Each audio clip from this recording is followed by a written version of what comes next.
Selamat petang. Selamat petang. Assalamualaikum. Waalaikumsalam. Salam. Ya, ini Mas Habib sama Mbak Siar dress code-nya match pada petang ini nih. Saya ke Mas Yohan dulu. Mas Yohan, jadi kenapa parpol dan para pemilihnya nggak sejalan soal baca pres? Sebenarnya ini fenomena biasa ya, ketika pemilu itu dilakukan secara serentak, memilih presiden dan memilih partai secara bersamaan, tentu potensi terjadi pilihan yang terbagi atau split voting ticket itu berpeluang terjadi ya. Tidak semua pemilih partai itu kemudian sama preferensi politiknya, terutama terkait pilihan presiden dengan partai pilihannya, dan itu wajar-wajar saja. Tapi kalau kita lihat secara pola, sebenarnya pengelompokan itu juga sudah terjadi gitu ya. Kalau kita lihat misalnya pemilih dari partai Gerindra misalnya, 62,3% itu memilih Pak Prabowo. Artinya memang lebih dari 50% pemilih Gerindra itu memilih Pak Prabowo. Polanya jelas. Gerindra mencalonkan Pak Prabowo, sebagian besar pemilihnya kemungkinan besar ya itu memilih Pak Prabowo. Artinya ada street voting ticket, ada keselarasan. Kalau kita pakai patokan 50 di atas 50%, Gerindra sudah punya itu. Hal yang sama juga terjadi di PDI Perjuangan, 62,2% pemilih PDIP itu akan memilih Pak Ganjar.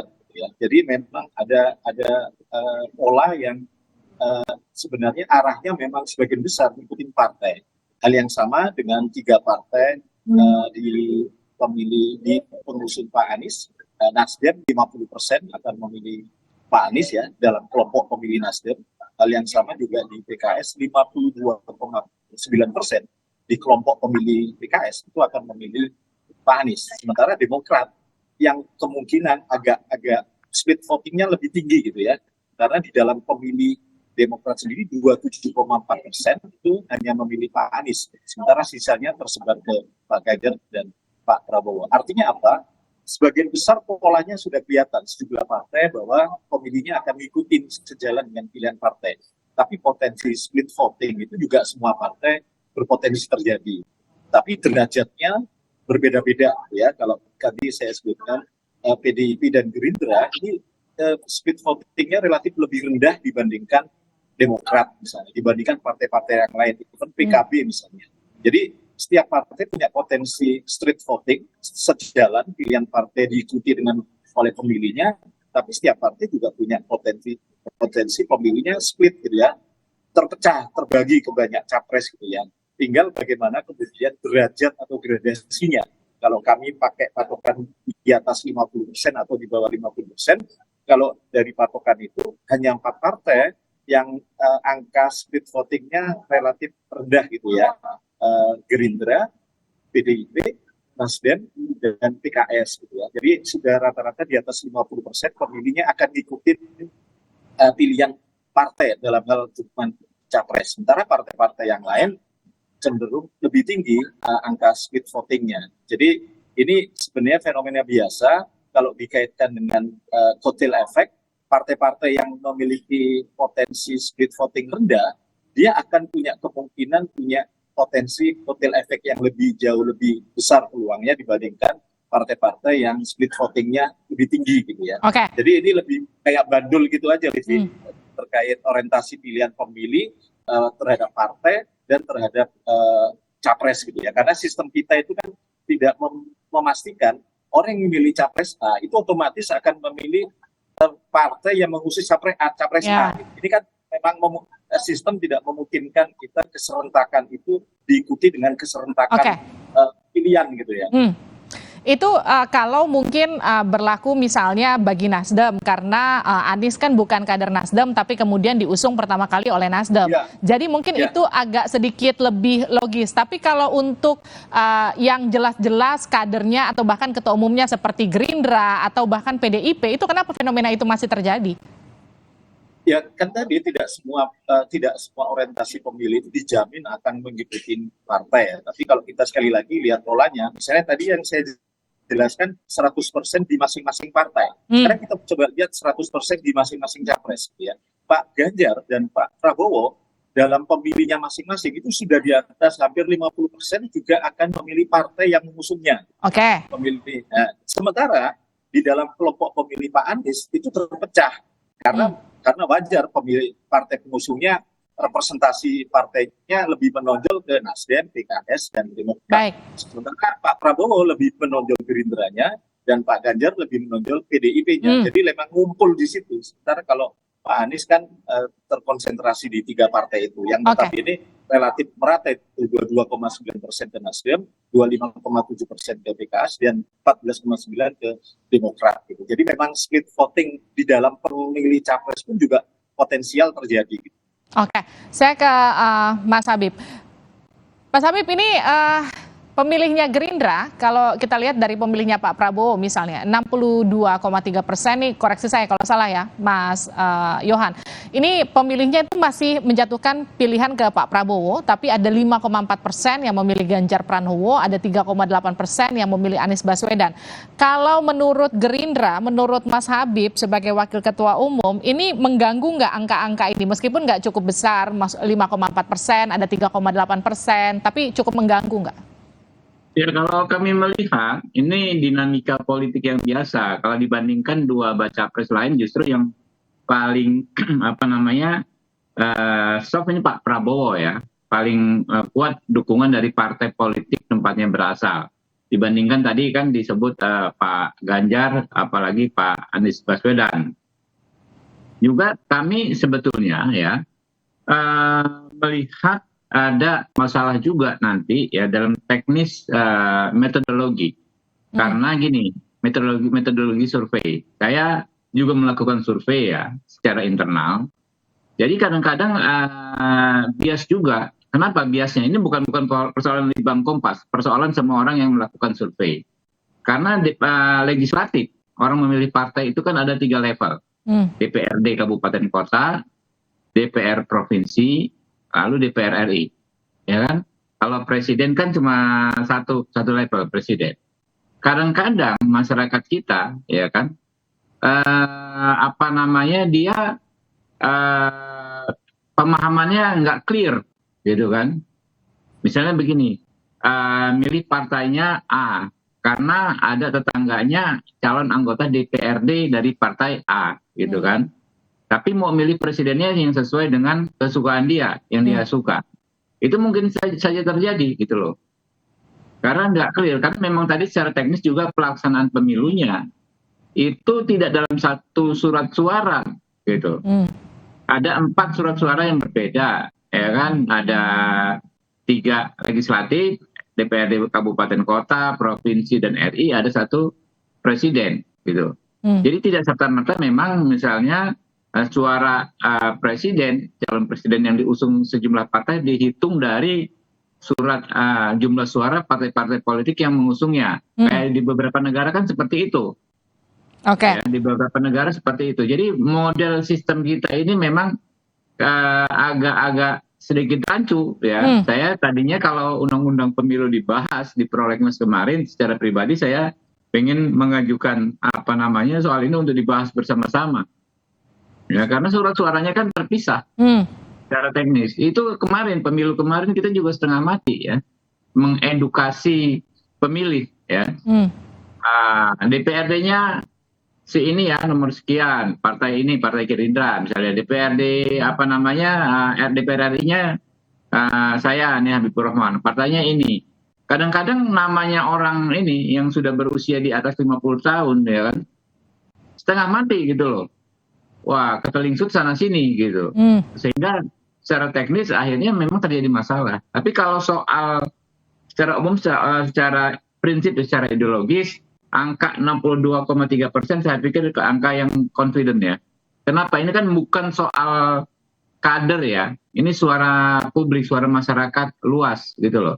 Kalau kader Gerindra pasti 100% mendukung Pak Prabowo. Kader itu kan orang yang berkartu anggota, atau orang yang mendapatkan pendidikan politik. Nah, kalau kader itu sudah pas. Tapi kalau pemilih, memang ya bisa jadi ya kan dia misalnya pendukungnya Pak Ganjar ya, tetapi ada saudaranya, sepupunya anggota DPR, calon anggota DPRD Gerindra di ini, di kampung di situ, gitu kan. Maka pilihnya partainya, vote-nya adalah Partai Gerindra, tetapi calon presidennya yang lain, bukan Pak Prabowo. Ini bukan kader ya Mbak ya, balik ya. Pemilih. Ini soal pemilih masyarakat luas gitu loh. Yes, Mas Yohan gimana tuh Mas? Iya, menanggapi tadi memang secara teknis ya. Nah, ini pertanyaan, ini bukan hasil pertanyaan langsung ke masyarakat. Ini kan ada dua variabel. Yang pertama, pertanyaan soal pilihan presiden secara umum. Yang kedua, memang pilihan partai secara nasional. Artinya kita memang merujuk ke DPR RI. Karena ini surveinya survei nasional ya, tidak ditujukan untuk menganalisis tingkat provinsi, tidak ditujukan untuk menganalisis tingkat wilayah. Kita memang tujuannya untuk menganalisis tingkat nasional. Jadi di pertanyaan survei itu memang secara detail kita sebutkan untuk DPR RI. Partai apa kalau sekarang pemilu itu akan diresponden pilih untuk DPR RI pusat.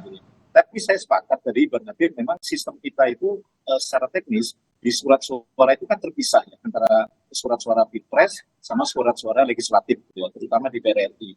Terpisah. Artinya pemilih memang tidak punya korelasi yang kuat. Sistem keserentakan ini kan keserentakan yang waktunya dibarengkan, gitu ya, tapi tidak disertai dengan penguatan sistem pemilu. Jadi misalnya tadi saya bilang, kalau misalnya pemilih A, capres A itu didukung oleh partai ABC, mestinya pemilih itu juga dalam satu surat suara dia harus memilih tiga partai yang mengusung partai A tadi dalam satu surat suara yang sama.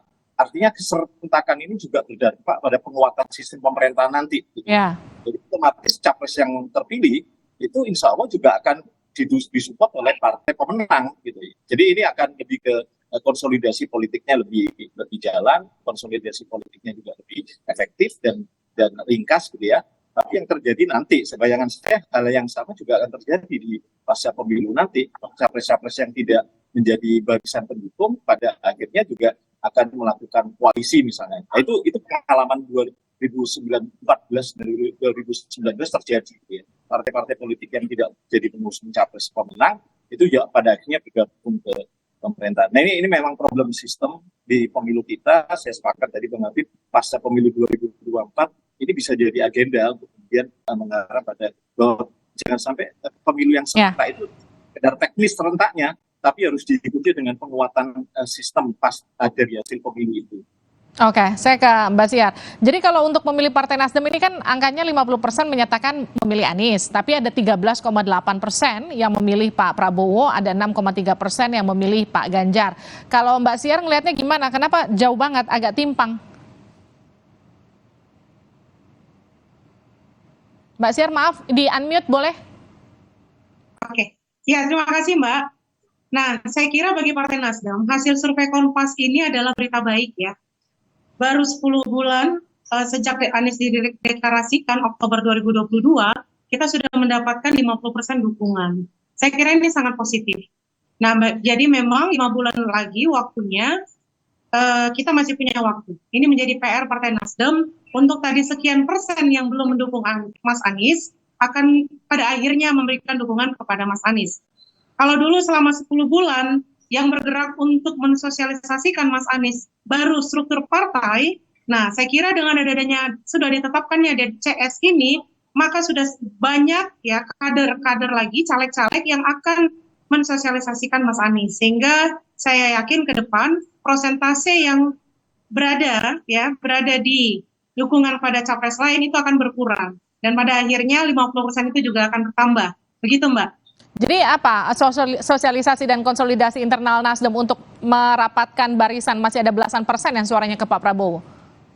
Ya, kita masih punya 5 bulan lagi ya tadi ya. Jadi akan ada kegiatan-kegiatan partai, akan ada kegiatan-kegiatan caleg. Yang ini tentunya seiring sejalan dengan sosialisasi Mas Anies kepada seluruh masyarakat. Nah, dengan pemasangan APK, sosialisasi caleg, ini juga tentunya sekaligus sosialisasi Mas Anies sebagai calon presiden. Nah, itu upaya-upaya yang kita lakukan sehingga persentase tadi yang 50% akan terus bertambah. Oke, Mas Habib, kalau kita lihat dari hasil survei Litbang Kompas kan elektabilitas Pak Prabowo ada di 3 teratas, bahkan di posisi 1 dan 2 selalu naik turun dengan Pak Ganjar.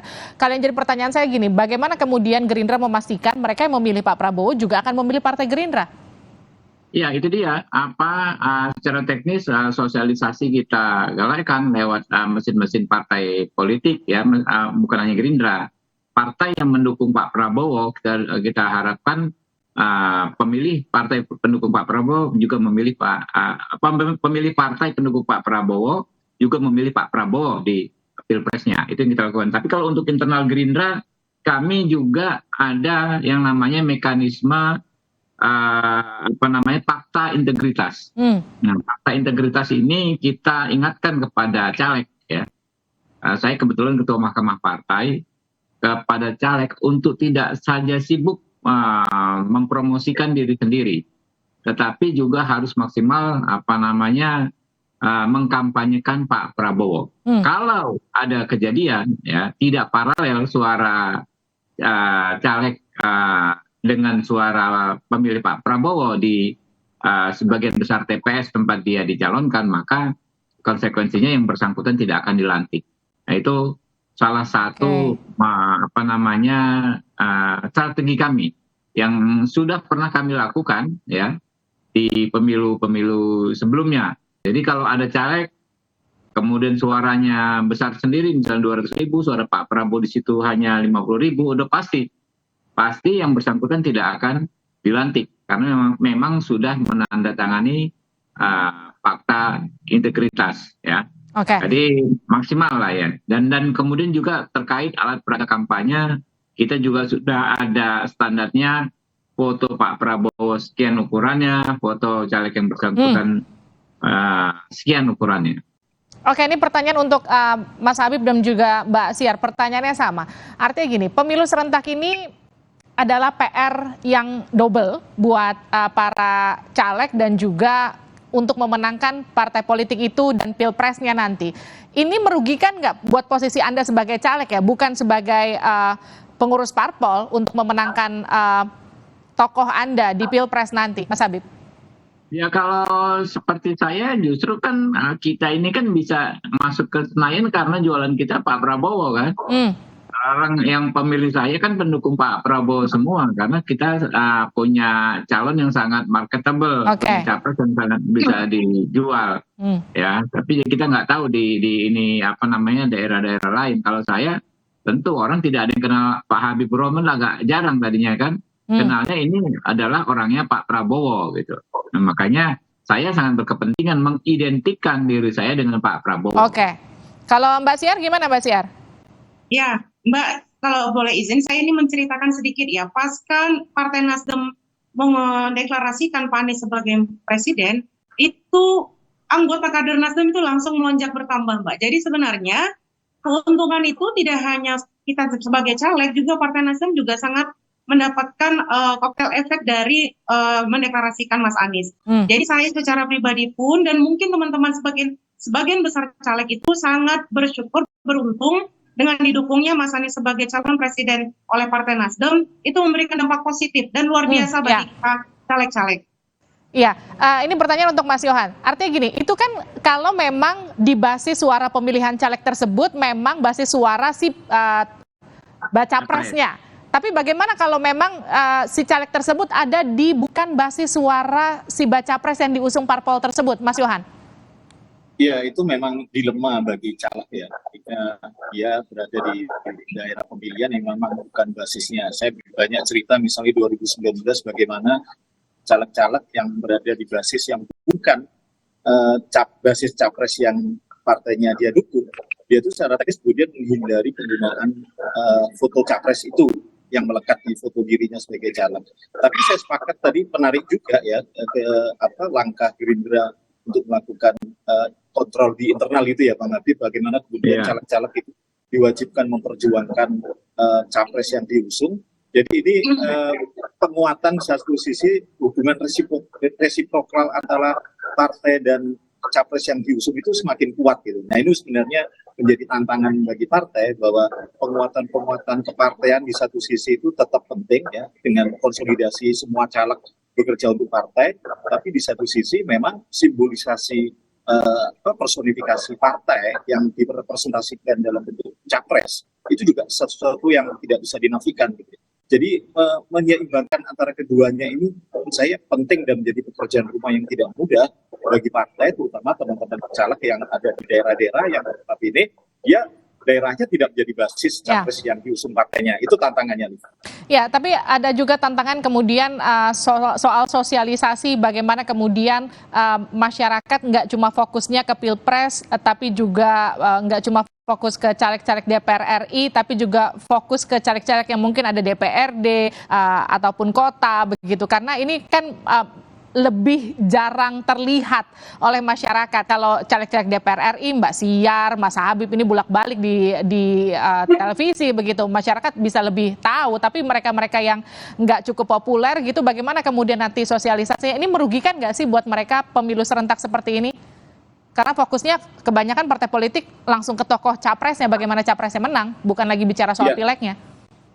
Iya, kalau kita bercermin pada pengalaman 2019, itu kan pengalaman pemilu serentak pertama ya kita lakukan, itu kelihatan tren data invalid vote, ya, suara tidak sah itu lebih tinggi di pemilu legislatif. Ya, sementara invalid vote terendah itu di pemilu presiden. Artinya bagaimanapun dari segi teknis misalnya, pemilih presiden itu kan lebih mudah ya, menyoblos saja salah satu pasangan. Ya. Sementara dari segi teknis pemilih pileg itu agak ribet gitu ya, ribet dalam tanda kutip karena memang bisa milih partai, gambar partai, bisa gambar nama caleg atau nomor partai. Jadi orang kemudian cenderung menghindari, lebih berkonsentrasi pada pilpres gitu ya. Dan jangan lupa 2019 kemarin 5 surat suara itu di rata-rata itu pemilih itu pasti lebih memfokuskan ke pilpres karena asupan informasinya media juga memberi panggung yang begitu luas untuk pilpres dibandingkan pileg gitu ya. Tapi ya hasil KPU, data KPU itu menyebutkan invalid vote untuk pileg itu lebih tinggi dibandingkan invalid vote yang ada di pilpres. Nah ini sebenarnya pekerjaan rumah juga bagi kita teman-teman di media untuk memberi panggung yang sama ya, kurang lebih sama, bahwa pemilih ini juga punya hak yang sama, tidak hanya sekedar pilpres tapi juga pemilu legislatif. Baik, terima kasih Mas Yohan, terima kasih Mas Habib, terima kasih Mbak Siar sudah bergabung bersama kami di Sapa Indonesia Malam. Sehat-sehat selalu. Saudara, usai jeda di Sapa Indonesia Malam kita kembali